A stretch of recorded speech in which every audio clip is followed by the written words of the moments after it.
మా hero Telangana hero నిజంగా కూడా చాలా కష్టపడతాడు. ప్రతి ఒక్కరు ఏం చెప్తారంటారు, ప్రతి ఫోన్ లేవడతాడన్న ప్రతి ఫోన్ రెస్పాండ్ ఇస్తాడు. 100 మంది వచ్చినా 1000 మంది వచ్చినా ప్రతి ఒక్కరిని పలకరిస్తాడు, మాట్లాడతాడు, పనిచేస్తాడు.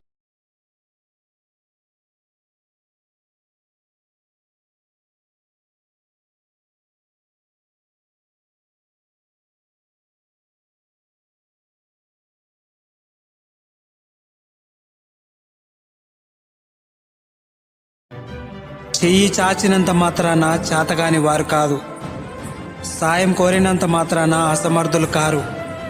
రేపు ఎవరి పరిస్థితి ఏంటో ఎవ్వరికీ తెలీదు. ఎవరిని చులకనగా చూడకు.